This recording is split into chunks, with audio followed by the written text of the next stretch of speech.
Pronto, começou a gravação. Então vamos lá, pessoal. Bom dia, vamos começar o nosso treinamento sobre Docker. Só um minutinho que eu vou compartilhar a minha tela aqui.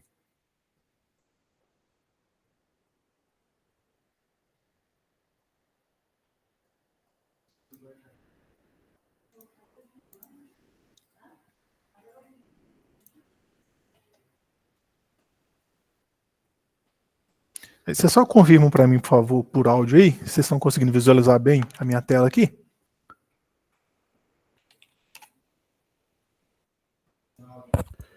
Sim, tá ok. Tá bom, beleza, então. Vamos lá, então. Então, esse aqui é o treinamento sobre Docker. Vamos começar passando um pouquinho aqui sobre os conceitos, né? O que é Docker? É uma plataforma de código aberto que facilita a criação de ambientes isolados durante o desenvolvimento de software. Ela é importante para a gestão da infraestrutura da aplicação, desde a criação até as modificações dos serviços. O Docker em si, ele utiliza um conceito que chama-se Container Linux. Esse conceito aí, ele é um conceito mais antigo, anterior até a própria tecnologia do Docker, né? Basicamente, ele garante que você tem um sistema operacional e dentro desse sistema operacional, lá, gerenciado por um kernel Linux, você utiliza esse container Docker para poder isolar determinada parte daquele ambiente Linux, para que ele tenha acesso ao sistema operacional onde é que ele foi criado, e ali você consegue colocar que aqueles processos eles ficam isolados de outros processos, né? Qual que é a vantagem de se utilizar Docker?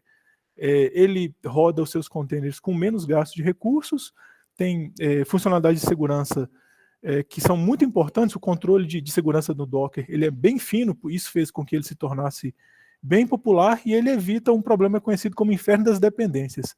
Imagina o seguinte, a gente tem que instalar, por exemplo, uma determinada biblioteca, e essa biblioteca depende de outra biblioteca, que às vezes depende de outra, que depende de outra, e aí elas começam a dar conflito entre versões, e você chega numa situação em que você não consegue instalar, porque uma coisa está dependendo da outra, e elas têm esse problema de versões diferentes.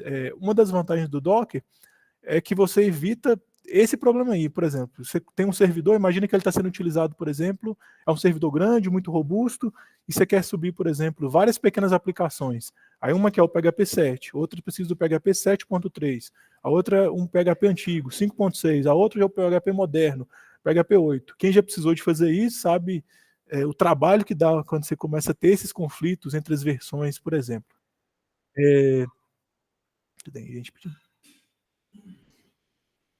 Então, qual que é a diferença entre o Docker e virtualização? Enquanto no Docker os containers têm o seu próprio sistema de arquivos, a sua estrutura de dependências, processos, recursos de rede, tudo que ele precisa para poder funcionar, a virtualização ela tem uma diferença, porque a virtualização você precisa. Na virtualização, você precisa de replicar a estrutura do sistema operacional inteiro. Aqui, ó. Do lado esquerdo, nós temos como é que funciona uma aplicação containerizada e do lado direito, como é que funciona uma virtualização. Então, embaixo dos dois, nós temos a infraestrutura. Aqui no Docker você tem o sistema operacional rodando em cima da infraestrutura e o Docker vai fazer o gerenciamento dos recursos do sistema operacional. Nota que para cada container Docker que a gente está vendo aqui em cima, eles estão compartilhando, né, o mesmo Docker e o mesmo sistema operacional. Já na virtualização, você tem que repetir toda aquela estrutura de o sistema operacional virtualizado para um, o sistema operacional virtualizado para outro, o sistema operacional virtualizado para outro. Então, aqui do lado direito, você vai ter um gasto de recursos muito maior e dependendo do tamanho do seu sistema operacional, você vai ter um tamanho muito maior das aplicações. Então, isso foi uma das coisas que fez com que o Docker se tornasse muito popular, porque a economia de recursos para poder utilizá-lo é muito maior em relação à virtualização tradicional.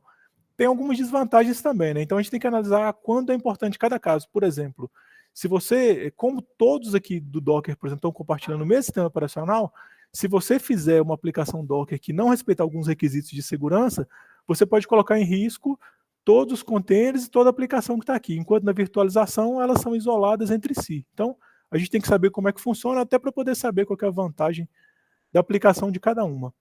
O que é um container? O container é o que é construído pelo Docker. É uma aplicação encapsulada, construído com as bibliotecas e as dependências necessárias para poder executar aquele determinado serviço. O host, que é um conceito que a gente vai utilizar bastante aqui, é a máquina onde é que vai estar instalado o Docker. No caso, o host, no nosso exemplo aqui, é a minha máquina que eu estou utilizando aqui agora, que tem o Docker instalado nela. A gente sempre tem que prestar bem atenção se aquilo que a gente está fazendo, se está no host ou se aquilo que a gente está fazendo está dentro do container. A porta. O Docker utiliza um conceito de mapeamento de porta. Qual que é a ideia? Você coloca um serviço para poder rodar dentro de um container. Imagina, por exemplo, que a gente tem um servidor web, por exemplo. Por padrão, geralmente o servidor web roda na porta 80. Então, lá dentro do container, você vai criar um container, instalar nele um servidor web e colocar aquele servidor para poder funcionar. Dentro desse container, você coloca a definição de em qual porta que aquele serviço vai rodar, né? Então, imagina o servidor web está rodando lá na porta 80. O mapeamento de porta vai servir para poder você falar o seguinte, ó, dentro do container ele roda na minha porta 80 e dentro do host eu quero disponibilizar esse serviço em uma determinada porta. Então, eu subi o primeiro container. Eu subi aquele primeiro container para poder rodar. Então, dentro do container ele está rodando na porta 80 e agora eu subi ele também no host e faço um mapeamento. Ó, dentro do container está na porta 80, aqui no meu host eu quero que esse serviço fique funcionando na porta 80. Quando eu precisar subir um outro serviço, a mesma coisa. Subir outro serviço lá que também é um servidor web. Lá ele roda na porta 80.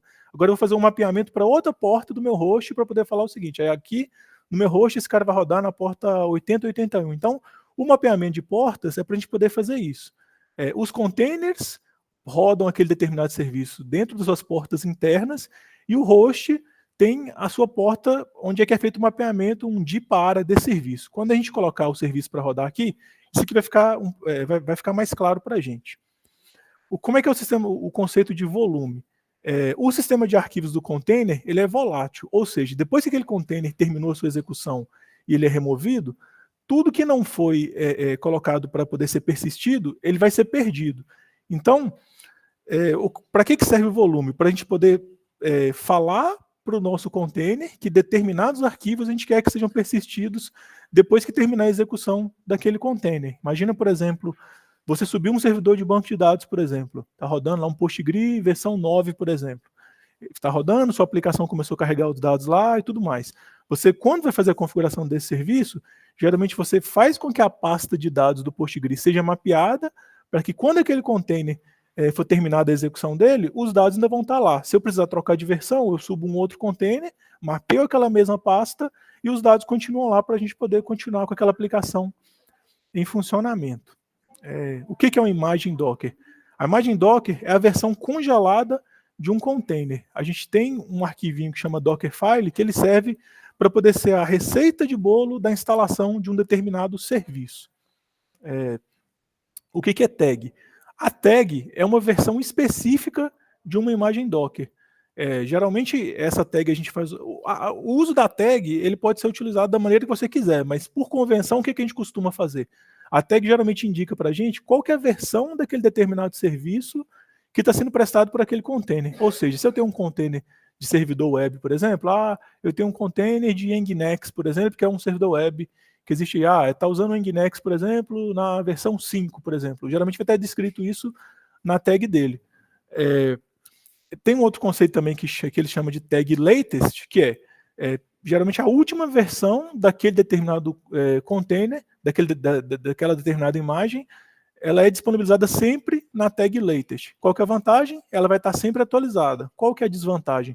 Você pode chegar um momento que você vai perder o controle de qual a versão que você está usando, porque se você subir a mesma aplicação daqui, por exemplo, 30 dias, você não tem a garantia de que a versão que você está usando agora é compatível com aquela que você testou 30 dias atrás. Workdir. O que é isso? Workdir é a pasta padrão de trabalho do container. Quando você está criando um container, você fala qual que é a pasta padrão que você vai utilizar lá. Quando você executa os comandos, essa é a pasta padrão de onde é que os comandos vão ser utilizados, e quando você entra no container, é nessa pasta aí que você vai acabar caindo. O Docker Compose é uma ferramenta que é utilizada para a gente poder fazer como se fosse um grande mapeamento de como que a minha aplicação e vários serviços vão funcionar e como que elas vão interagir entre si. Esse Docker Compose ele originalmente ele foi feito como se fosse uma outra aplicação separada, e hoje ele já está disponível como um plugin dentro do próprio Docker. Então, o Docker Compose, antes você tinha acesso dele assim, com Docker, tracinho Compose, e você instalava ele, e nas versões mais recentes do Docker, quando você dá Docker e o comando Compose separado, ele também funciona também já. Nota que eu tenho 2 instalados na minha máquina aqui, ó. O meu Docker Compose está numa determinada uma versão aqui, e aqui está em outra. Aí, no tutorial que nós vamos fazer aqui, vocês vão olhar qual que vocês têm instalado no computador para vocês poderem utilizar. Aí. Então, eu vou pular essa parte aqui de instalação, eu vou tomar por base que a máquina que vocês estão utilizando aí já tem o Docker instalado, já tem o Docker configurado, então quem precisar instalar depois pode vir aqui. Eu vou estar na minha tela aqui travado aqui, se vocês precisarem de falar alguma coisa aí, ficam disponíveis para poder chamar no áudio aí, beleza? Então vamos lá, vamos começar aqui com um exemplo do comando docker run. Aqui eu estou usando o docker run para poder criar um novo container para ele poder entrar em funcionamento, e esse hello world aqui é o nome de uma imagem docker lá. Então vamos rodar esse docker run hello world aqui. O que ele vai fazer? A primeira coisa que o docker faz é ele verificar se a imagem que eu vou utilizar do Docker, se ela está disponível no meu computador. Se ele tiver, ele utiliza. Se ele não tiver, ele vai, não consegui encontrar a imagem localmente, o que ele vai fazer? Ele vai lá no hub do Docker para poder baixar essa imagem, baixa essa imagem para o computador e depois ele executa essa imagem. O que essa imagem aqui faz? Ela imprime na tela essas informações aqui para a gente, para poder falar para a gente que esse container que a gente executou, o Docker está funcionando, né? Está funcionando e está dando um hello world aqui para a gente. Então, beleza. Notem o seguinte, que quando a gente executou essa aplicação, a gente caiu no terminal de dentro da aplicação e apareceu para a gente no nosso terminal aqui o que tinha dentro do terminal desse container. Agora, o que nós vamos fazer? Vamos executar esse mesmo container com o parâmetro -d aqui, que é o detached, ou seja, eu vou colocar o container para poder rodar, mas eu não vou ficar travado dentro do terminal daquele container. Aí o que apareceu para a gente aqui? Ó? Esse aqui é o ID, que é como se fosse a identificação local de qual que é o código desse container aqui na minha máquina, mas eu não vi aquelas informações de texto lá, porque eu não fiquei travado dentro do terminal daquele container. Qualquer comando que a gente vai fazer aqui em relação ao container Docker, a gente tem 2 formas de poder acessar ele. Eu vou mostrar aqui, ó, docker ps, para poder listar quais são os containers que estão rodando na minha máquina. Eu vou chamar o docker ps-a para poder mostrar quais são todos os containers que estão rodando na minha máquina, inclusive aqueles que não estão em execução. Olha só, os nossos 2 containers que nós rodamos lá atrás, eles já estão aparecendo aqui para a gente. Há 38 segundos atrás, esse aqui tem um pouquinho mais de tempo. A imagem é a mesma, hello world, e aqui é o nome. Quando você não passa um nome por padrão por Docker, ele mesmo vai criar um nome aleatório para a gente aqui. Então, os 2 containers que a gente executou são esses aqui. Ó. Eles não estão mais em execução, porque eles já fizeram o que eles foram programados para fazer, e já se encerraram. Qualquer coisa que eu for fazer em relação a esses containers, eu posso fazer tanto pelo ID desse container, ou através do seu nome. Esse aqui é como se fosse o atalho do ID do container. Nota que esse pedacinho aqui, ó, é o mesmo pedacinho que está aqui em cima. Esse aqui é como se fosse o ID completo, mas essa identificação aqui já é suficiente para a gente poder fazer referência para ele. Então, notem que nesses containers que a gente executou aqui, ó, eles já estão finalizados. Olha aqui, ó, eles terminaram alguns segundos atrás. O que nós vamos fazer? Vamos mandar executar esse container novamente. Vamos rodar aqui, docker start e copia o ID do container. Ele vai executar o container novamente, depois ele vai finalizar. Esse mesmo container aqui, esse mesmo comando aqui funciona tanto pelo ID do container quanto pelo nome do container. Outra coisa que é importante da gente pontuar é o seguinte: o que vai acontecer em relação à execução de um container? Imagina o seguinte, eu tenho um container, por exemplo, que qual que é o objetivo dele? Ele quer ser um servidor web para mim. O que vai acontecer? você vai executar aquele container, ele vai chamar o serviço lá daquele servidor web e vai ficar travado, continuando essa parte de oferecer o serviço do servidor web. Por padrão, esse container, quando ele é executado e consegue subir o serviço web, ele fica em funcionamento lá constantemente. Eu quero que ele continue lá. Mas não necessariamente um container vai ser executado e vai continuar em funcionamento. Imagina, por exemplo, que a gente pode ter, por exemplo, um container que o objetivo dele seja fazer um processamento de um arquivo texto. Ele vai lá, executa o container, faz aquele processamento em lote daquele arquivo texto grande e depois ele finaliza. Né? Então, quando a gente faz a definição do que um container vai fazer, a gente pode trabalhar com a política de como que o Docker vai agir quando esse container finaliza.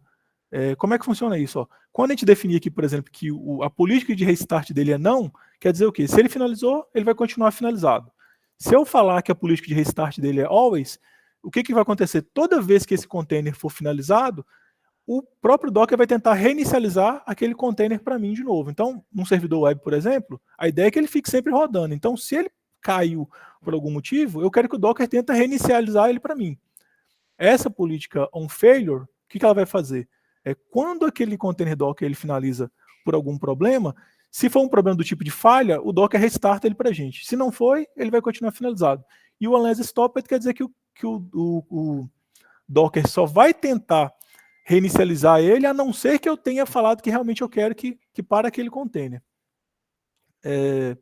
Continuando nosso exemplo aqui, para que serve o comando docker stop? Imagina que eu subi meu servidor web e eu quero fazer uma coisa aqui agora que eu quero parar o servidor web para poder fazer um teste. Então, docker stop e o nome ou o ID daquele container. No caso, o meu container já estava finalizado, ele vai continuar lá parado. E o docker restart, o que faz? O docker restart é como se ele desse um docker start naquele container e depois, desculpa, como se ele desse primeiro o docker stop naquele container e ele desse o start novamente.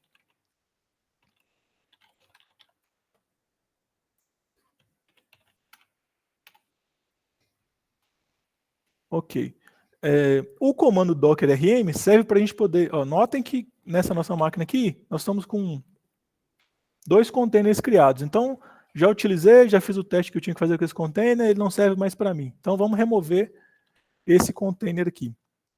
Docker rm e o ID ou o nome daquele container. O Docker RM, por padrão, ele só vai fazer a remoção do container que tiver com a sua execução finalizada lá. Se você precisar forçar a remoção de um container que está em execução, aí você roda o Docker RM com o parâmetro "-f". Ele força para que você remova, inclusive, os containers que estão em corrente funcionamento. Então, agora se a gente rodar o Docker ps-a aqui, já não tem mais nenhum container criado na minha máquina, nem rodando, nem paralisado, né? Nem stopped. O Docker Images serve para a gente poder listar quais são as imagens que estão baixadas na minha máquina. Aqui, essa Hello World aqui, ele baixou ela na versão latest, porque quando a gente rodou lá, a gente não definiu uma tag específica, então ele por padrão vai cair lá na tag latest. Essa aqui é o container disponível na nossa máquina agora. E o Docker Pull serve para você forçar, baixar aquela imagem que não estiver disponível na sua máquina. Então, você pode, por exemplo, antes de você mandar criar a aplicação, você já pode baixar previamente as imagens Docker para o seu computador. Aqui. Mandei baixar o Docker Pull, ele por padrão vai cair lá na tag latest, faz o download da imagem Docker e a imagem está disponível aqui localmente. A gente rodando o Docker Image novamente aqui, agora já estou com 2 imagens aqui na minha máquina, Alpine e Hello World. Agora, vamos supor que eu não quero cair, por exemplo, na versão latest daquela lá. Eu preciso de uma versão específica para mim. A padronização é Docker Pull, o nome da imagem, 2 pontos, a tag específica que você quer baixar daquela imagem. Então, ele foi lá, baixou essa tag aqui específica da imagem. Como é que a gente vai saber quais são... Agora não apareceu aqui a janelinha de quem está pedindo para participar.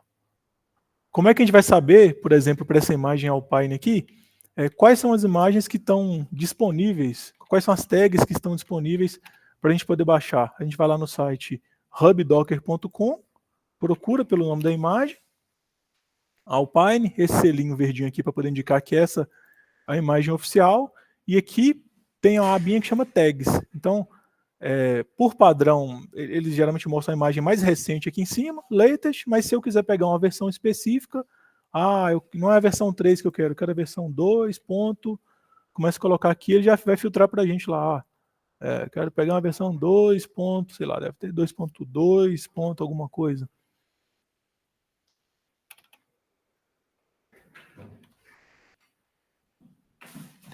E aí você vai fazendo o filtro aqui para poder pegar a versão específica que você quer utilizar daquela determinada imagem. Agora, se a gente listar novamente aqui com Docker Images, já tem aqui o Hello World, né? Alpine, versão latest, Alpine, essa versão com tag específica. O Docker RMI é para poder remover essa imagem aqui. Eu já usei essa imagem aqui, ela não vai servir mais para nada aqui para mim, já posso remover a imagem.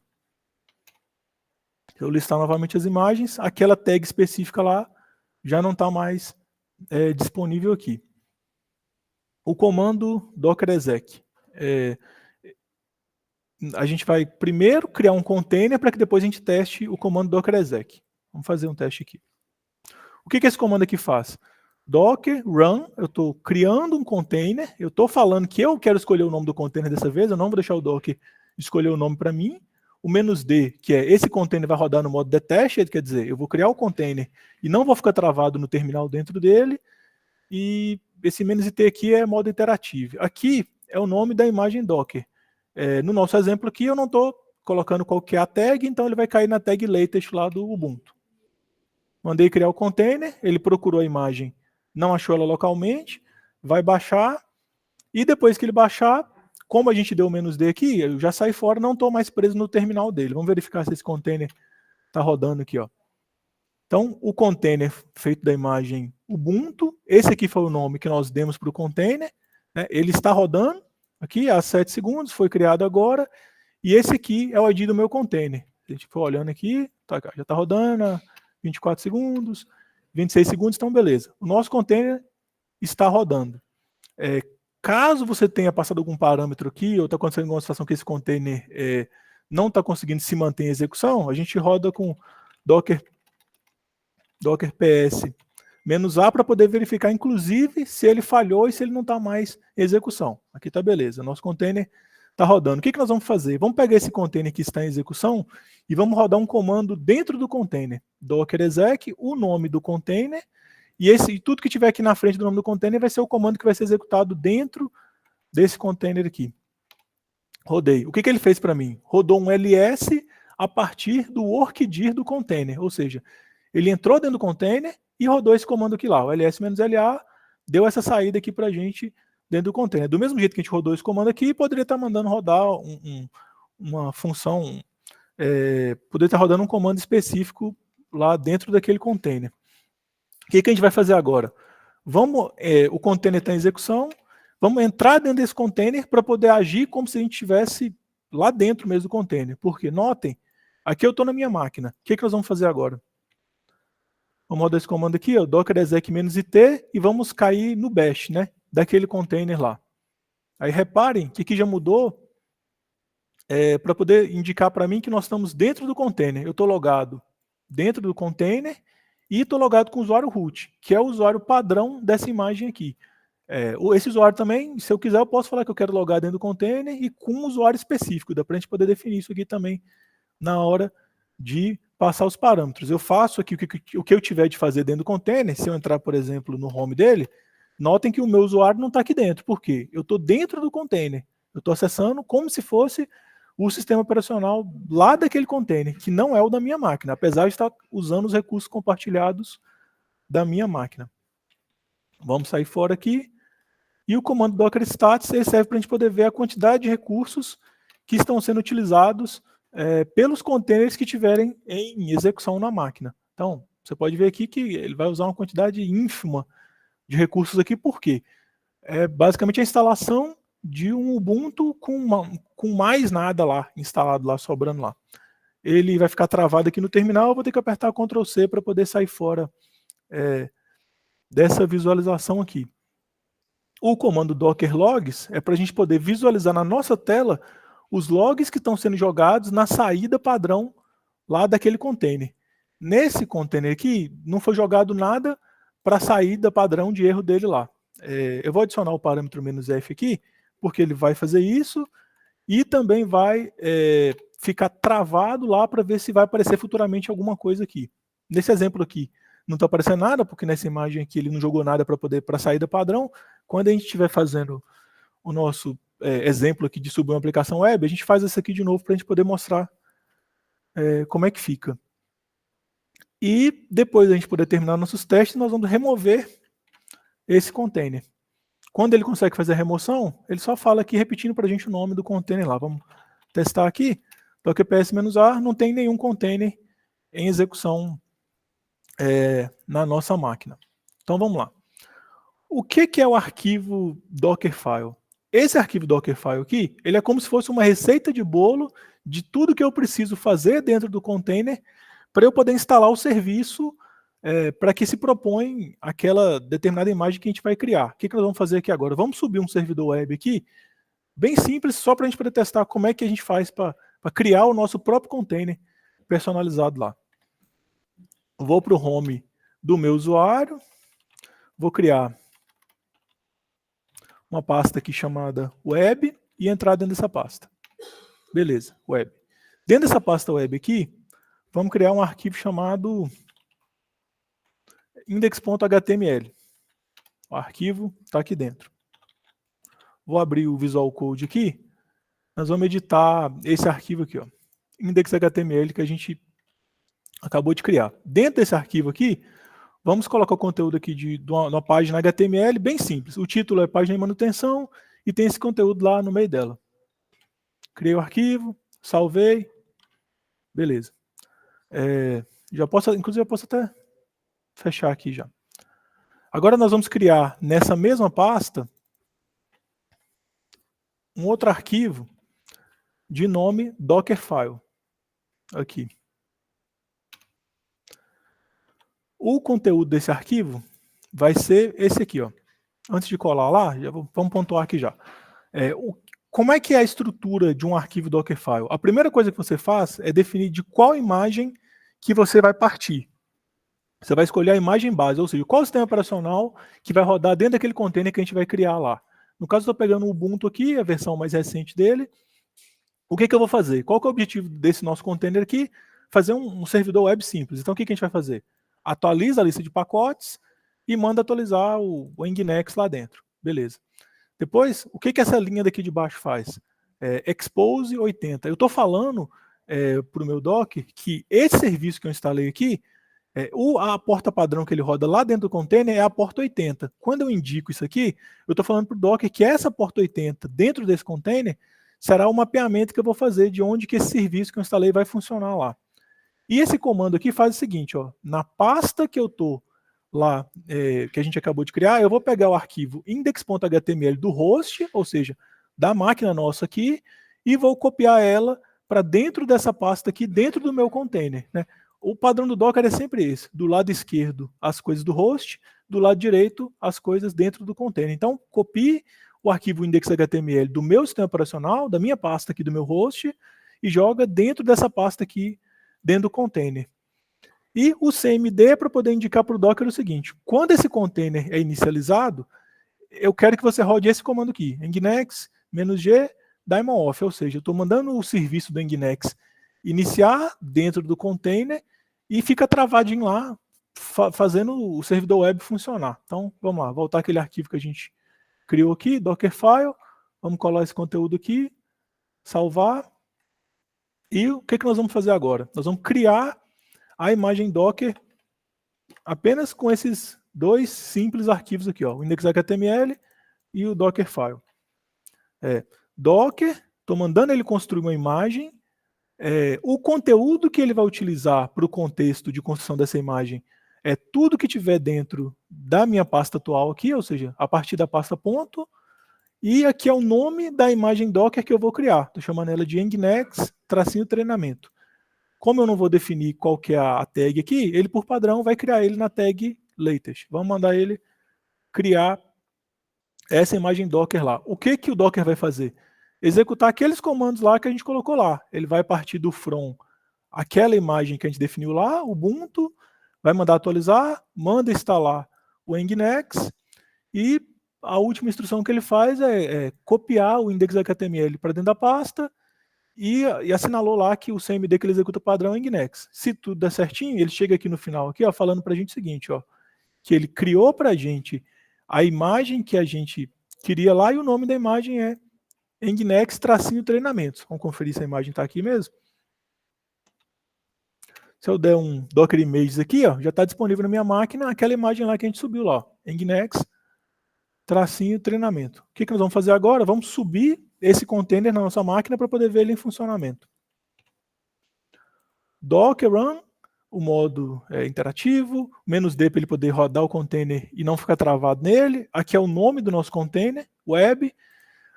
No mapeamento de portas aqui, a porta 80 é a porta que ele roda o serviço dentro do container e a porta 9595 é a porta que vai ficar mapeado esse serviço aqui dentro do host.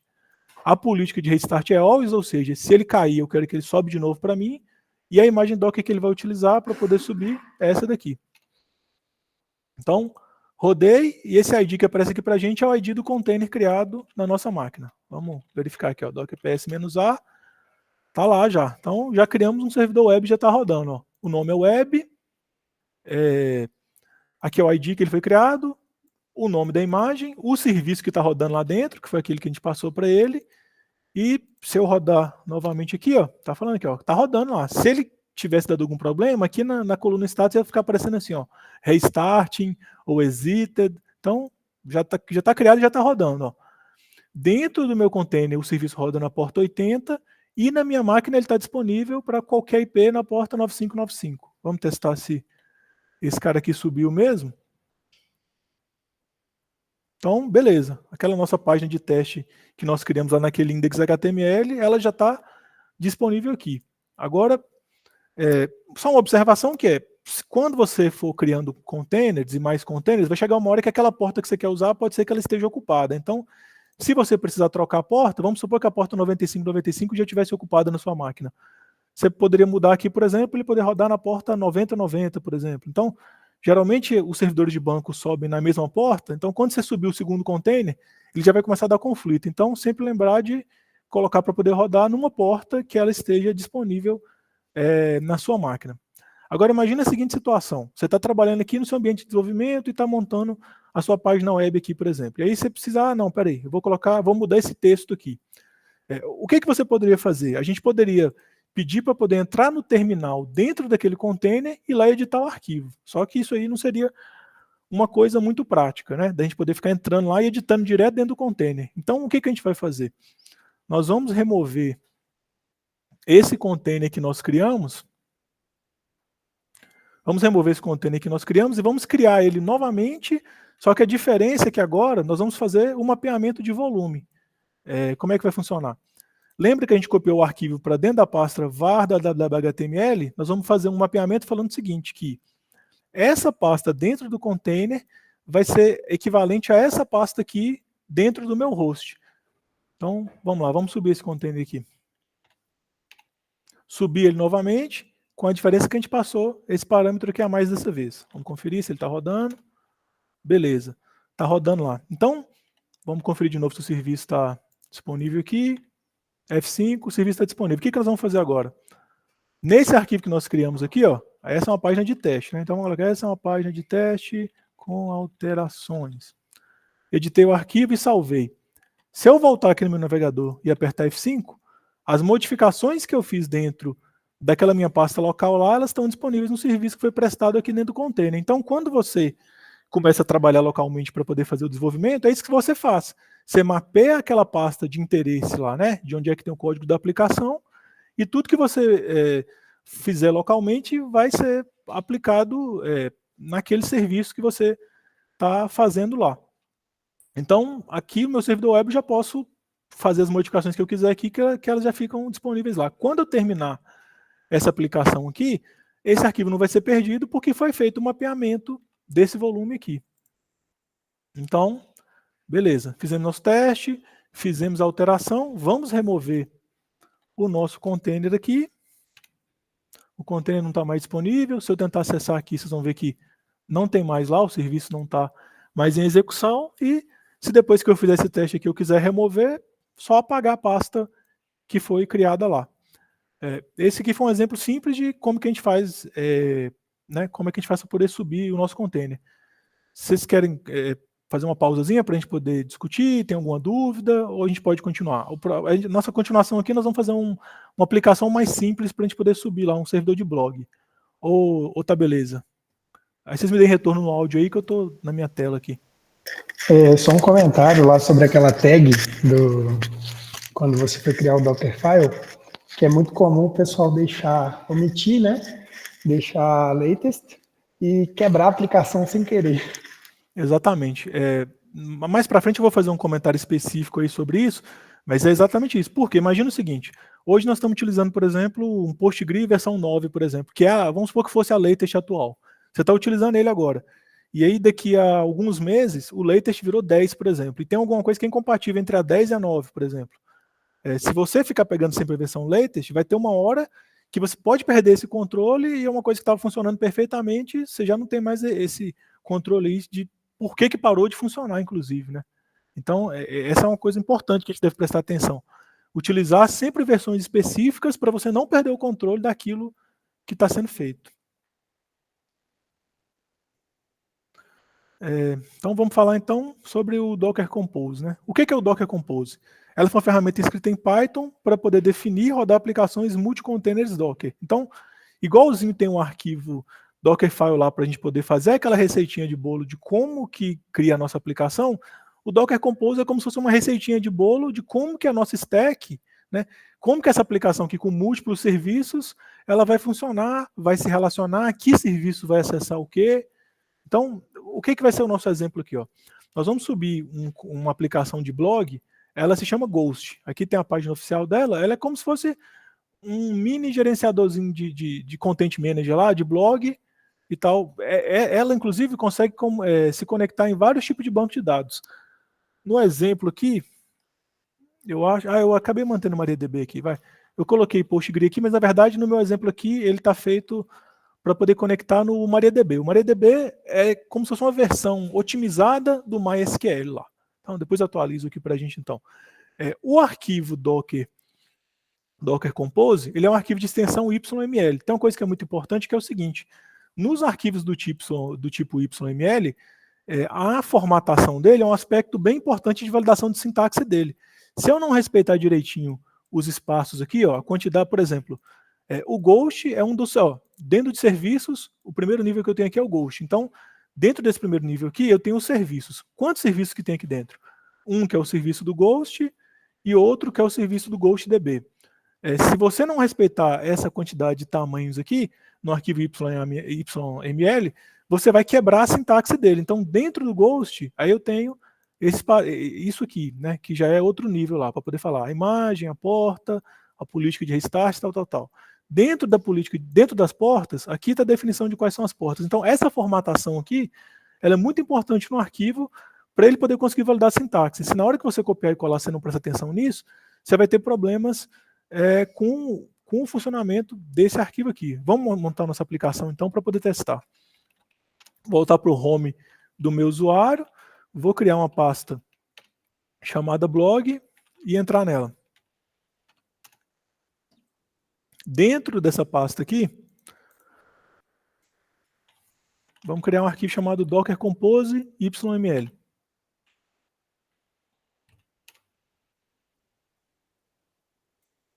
E nesse arquivo Docker Compose, vamos colar o conteúdo, esse conteúdo que está aqui. Aí vamos notar aqui algumas coisas aqui. São quantos serviços? São 2 serviços. Esse aqui é o servidor web, esse aqui é o servidor de banco de dados. Aqui no comecinho, a gente está falando qual que é a versão do Docker Compose que a gente está utilizando lá.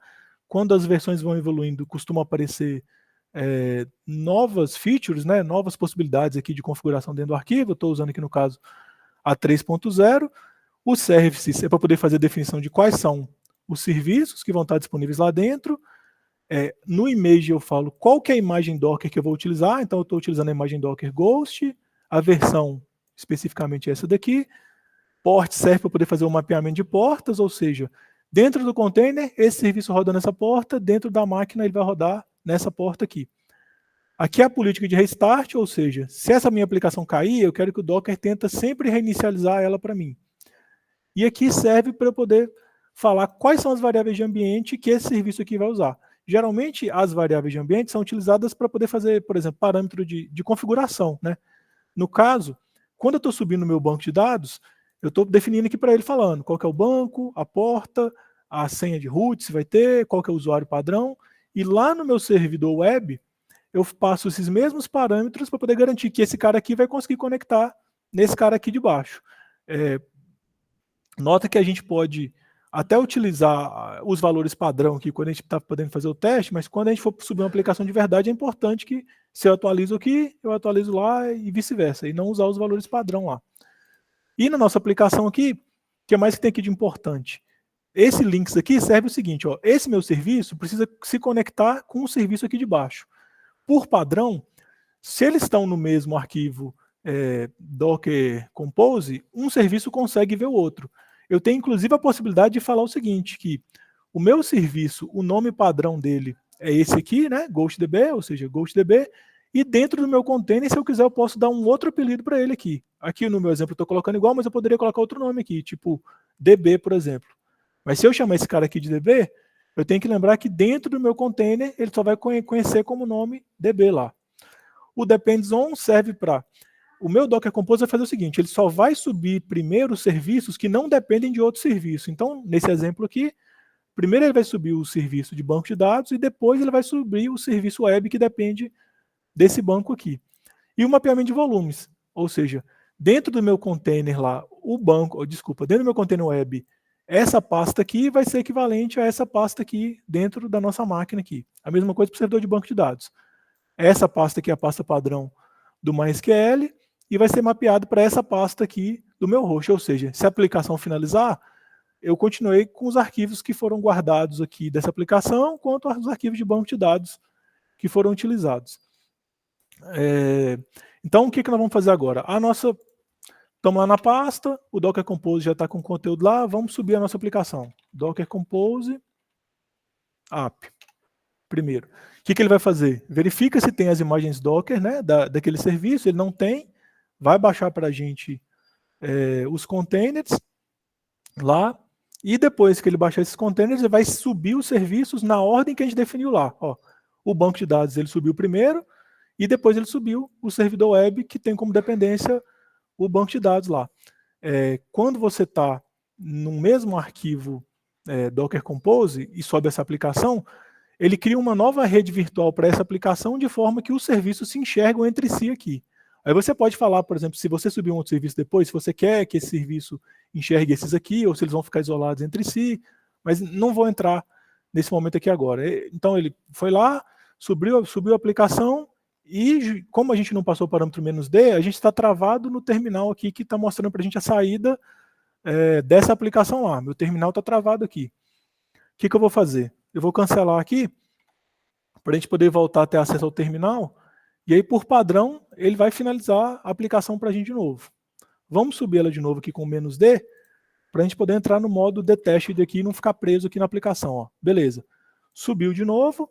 E como o banco já estava mapeado lá, ele provavelmente já tinha feito a inicialização do banco, já deve estar até rodando aqui. Ó. Vamos conferir. Docker. Vamos ao Docker. Praticamente os mesmos comandos que você tem via Docker, você tem via Docker Compose também. A diferença é que no Docker Compose você já está filtrando só pelos serviços dessa aplicação que a gente subiu. Ó. Docker Compose, ps-a. Aqui, ó. Os dois serviços estão rodando lá.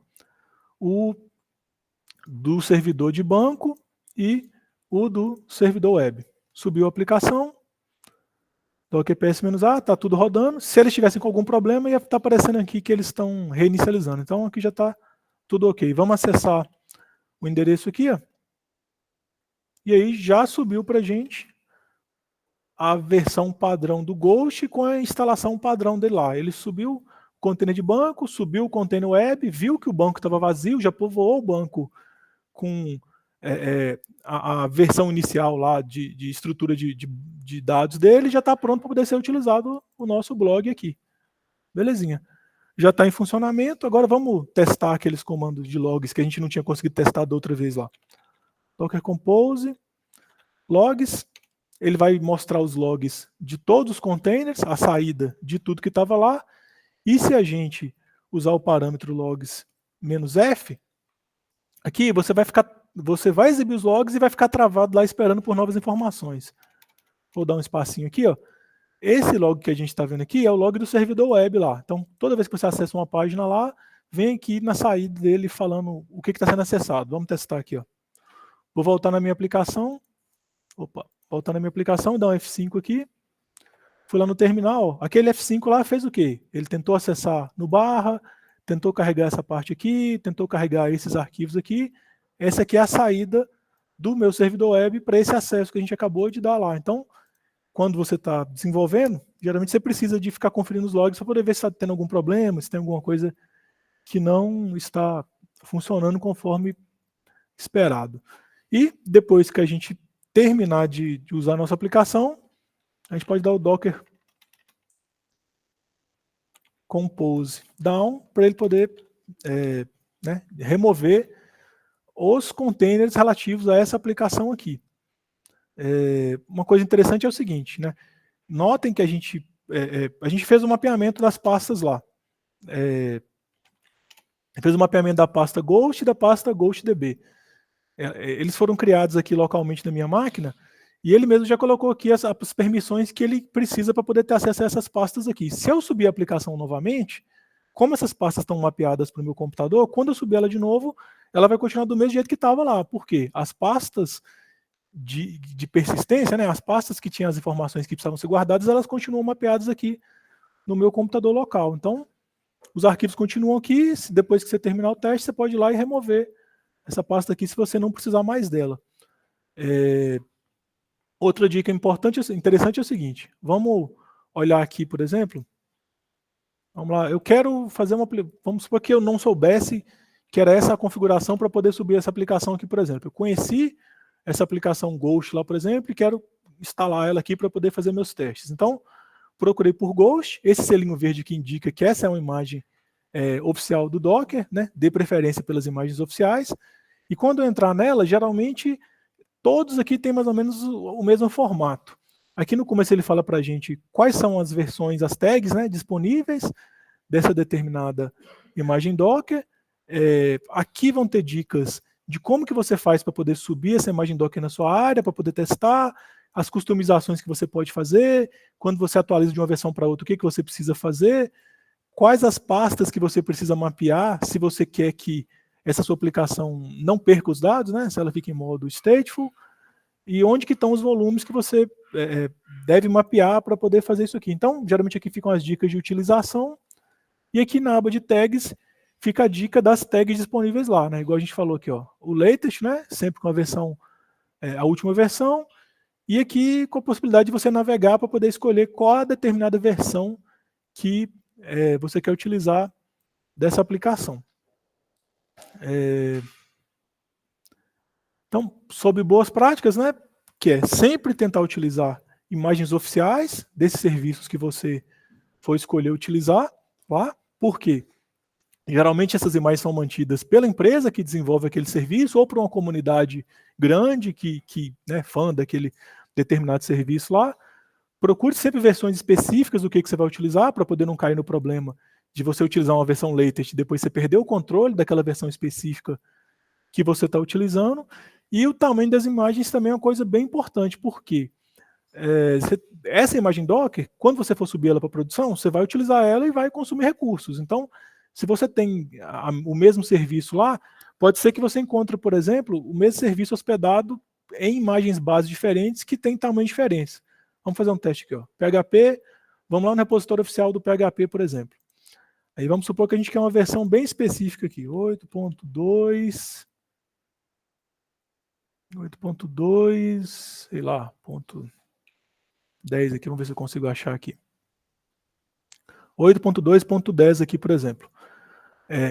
Essas imagens que tem o nome Alpine aqui, Alpine foi um mini sistema operacional que foi desenvolvido para ele ter o mínimo de coisas que precisaria dentro de um container para que esse container pudesse ser funcional.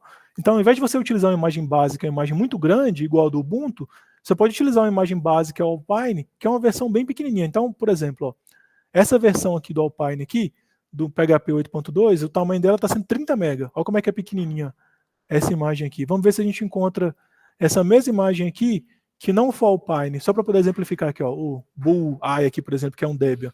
A mesma imagem do PHP 8.2.10, essa daqui tem uma imagem de 150 MB, enquanto a outra que a gente olhou lá é uma imagem de 30 MB. Então é uma diferença importante, né? Quanto mais a gente conseguir utilizar imagens menores, com só aquilo que a gente precisa, também é um critério importante de segurança também, porque vai ter menos coisas que vão ser desnecessárias e menos coisa para a gente poder ter que ficar tomando conta de atualizar. Quando você cria uma imagem Docker, igual existe, por exemplo, o git ignore, tem um conceito que é o arquivo Docker ignore lá. Esse arquivo Docker ignore é igual um git ignore, só que a diferença é, quando você vai criar um container Docker, se você criar um arquivo Docker ignore lá, o padrão que você colocar dentro desse arquivo Docker ignore aqui, vão ser os arquivos que não vão ser copiados para dentro do container quando você criar a aplicação. Então, qual que é a ideia? Sempre que você criar uma imagem Docker, é só mandar para dentro da imagem aquilo que realmente é necessário para aquela imagem lá, para poder não ficar colocando tranqueira lá. Alguns comandos que podem ser úteis, né? Docker ps-a para poder listar todos os containers, inclusive aqueles que estão parados lá. Isso aqui para poder remover todos os containers que estão executando na sua máquina lá. E depois, vamos supor que a gente fez tudo aqui, já fez nossos testes, já terminou tudo que tinha para poder testar. Vamos conferir aqui se tem algum container rodando aqui. Não tem, já terminei tudo e vou conferir aqui Docker Images e tem um monte de imagem aqui, ó. Então já baixei esse monte de imagem aqui, estou com esse tanto de espaço ocupado aqui no meu computador. O Docker System Prune serve para poder fazer a limpeza de tudo que tem na sua máquina. Ele vai remover os containers parados, as redes que ele criou, as imagens Docker e qualquer cache de qualquer coisa que você tinha lá. Então, fiz a minha limpeza geral aqui. Só nessa brincadeira aqui já foi 1 GB recuperado de espaço aqui no meu computador. Só que tudo que não tiver sido mapeado para ser persistido, vai ser perdido se você fizer isso aqui. Então, sempre na hora que vai fazer seus testes lá, lembrar de mapear as pastas que você precisa que sejam persistidas depois. É isso aí. Aqui está o meu contato. Caso vocês tenham alguma dúvida ou tenham alguma sugestão de melhoria, alguma coisa que ficou errada aí no tutorial, vocês fiquem disponíveis aí para poder entrar em contato com a gente depois. E aí depois quero que vocês passem pelo treinamento de novo aí, façam vocês mesmos para poder exercitar, que é fazendo que é mais legal para a gente poder ver se funcionou direitinho, que vai ter as próprias dúvidas mesmo na hora que a gente começa a pôr a mão na massa. Aí vou deixar aberto aí, vocês têm alguma dúvida, quer discutir sobre alguma coisa? Everton, você depois disponibiliza o vídeo pra gente, eu não peguei o comecinho. Tá, eu vou pegar a mesma gravação e colocar essa gravação aqui no final do tutorial lá. Vou subir ela pro YouTube lá e colocar lá para quem quiser assistir depois. Parabéns, viu? Ficou muito bacana a explicação. Pode vender o curso.